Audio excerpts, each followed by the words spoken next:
One of the frustrations of being a Doctor Who fan is that many episodes from the 1960s have been wiped from the archives and may never be seen again. Some of them have been reconstructed as animations, but they're of varying quality and never as detailed as the live action would be. There used to be over 100 missing episodes, but now we're down to just 95, so hopefully more will be found in my lifetime. The last set of missing episodes they found was The Enemy of the World and The Web of Fear back in 2013, and if we wanted to watch them back then, we had to buy them on iTunes. Luckily, the newly recovered episodes of the Daleks Master Plan have been put on iPlayer for UK viewers and on YouTube for US viewers. The rest of the world will just have to use a VPN or something. The two newly found episodes are particularly strong ones. The Daleks Master Plan was an epic 12-part story, broadcast from November 1965 to January 1966. It was directed by Douglas Camfield, who was one of the best directors of the classic series, and the first half, including these episodes, was written by Terry Nation, the creator of the Daleks. Before this, only episodes 2, 5 and 10 existed. Now we have episodes 1 and 3 as well, so we can finally watch the first 3 episodes back to back for the first time in 60 years. Part 1 is called The Nightmare Begins, and it picks up where the sadly missing story The Mythmakers left off. Stephen, played by Peter Purvis, is all sweaty and feverish. I guess he's been poisoned or something, it's not really clear. Looking after him is Katrina, a priestess from ancient Troy, played by Adrienne Hill, who showed up in the previous episode. She was only in 5 episodes, and only the middle 3 of those exist now. You can see why she didn't last. Her main problem is that being from ancient times, she can't really understand anything. She's completely out of place in a science fiction story like this one, where spaceships and Daleks are completely incomprehensible to her. The Doctor even has to explain to her what a key is. Even Jamie would have known that. Maybe it would have worked better if they'd kept Vicky around until Sarah Kingdom showed up, but at least this way she got to have a happy ending.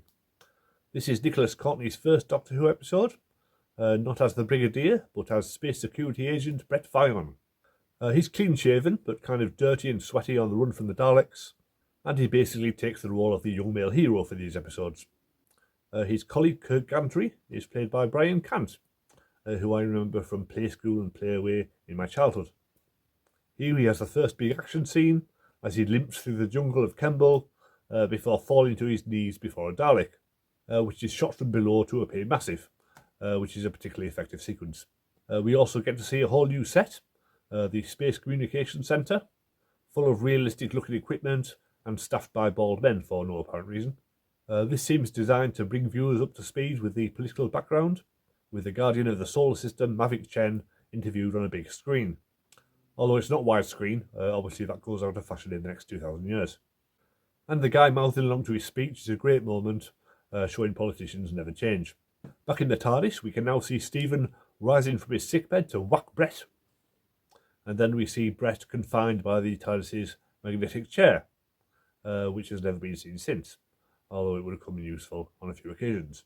We also see Mavic Chen's spaceship landing in the Dalek city, and the Doctor lurking in the foreground as he spies on the Daleks making their plans. William Hartnell stumbles over his lines a few times, as he was notorious for doing, but his charisma shines through, and it's a delight to see 2 more of his performances. Episode 2 was already in the archives, but I watched it again for context. It's probably the most visually interesting of the 3, with Daleks using flamethrowers to burn down the jungle, and a room full of alien ambassadors, presumably the same ones from Mission to the Unknown. Episode 3, Devil's Planet, is not quite as exciting. Most of it takes place on board the spaceship that the Doctor and company have hijacked. So we do get a good look at the set, including the clock counting down to liftoff, with no need for such things as numbers, and also the big view screen showing the stars outside. Back in the Dalek city, we get to see the alien Zephon without his cloak on, looking like a walking plant, and Kevin Stoney gets another strong scene as Mavic Chen ruthlessly interrogates him, leading the Daleks to execute him, not exterminate as you might expect. The Daleks force the ship down to the planet Desperus. Sadly, we do not get to see it land, but we do see the prisoners with their long hair and longer beards. This is because only one of them has a knife, and he is in charge, so using it to cut his hair would only blunt it. There is an interesting shot of what looks like a matte painting of the planet's landscape at night, but we can see the lights of the prisoners' torches moving through it, which is a neat effect.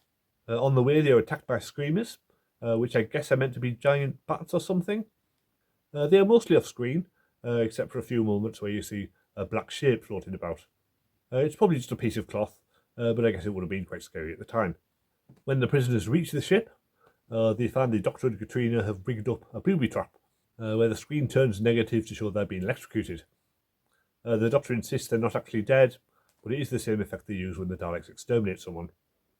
And it ends on a shocking cliffhanger as Katrina is seized by a stowaway convict. Until episode 4 is found, we may never know what happens to her. I'm sure she'll be fine. So it's hard to rate just the first 3 parts of a 12-part story, but I'd say it's off to a good start. It's slow by modern standards, but every episode does have at least one action scene. Douglas Camfield makes the most of his low budget and builds up the tension in some suspenseful sequences. William Hartnell is a fan lead, and Nicholas Courtney's performance here shows why they brought him back later on as a regular. His relationship with the Doctor here is a kind of mixture of respect and exasperation, which is very much the same kind of relationship the Brigadier would have with the later Doctors. Peter Purves has little to do in episode 1 and is outshone by Courtney in episode 3, so it's not a great story for him so far. And Adrienne Hill didn't have much to work with, but her character still managed to build a sweet relationship with the Doctor, which may not have been apparent before we got to see these parts. Hopefully the remaining episodes will be recovered one day, or recreated with decent animations, so we can finally watch the whole epic saga as originally broadcast in the 1960s. Well, thank you for watching. If any further missing episodes are recovered, I'm sure I'll be covering them on this channel. At the moment, I'm reviewing all these 21st century episodes every Monday, but when I've got through all those, I'll probably go back and review all the 60s stories. Hopefully by then more will have been recovered or animated, so there won't be quite so many gaps in the archive. Next week on this channel, I'll be reviewing another batch of 8th Doctor audios, making up the Divergent Universe saga. If you can't wait for that, you can join my Patreon, where you can read all those reviews right now. And I'm currently reading another New Adventures novel, so my review of that will be on Patreon in the next week or so. So you've got all that to look forward to, and I'll see you next time.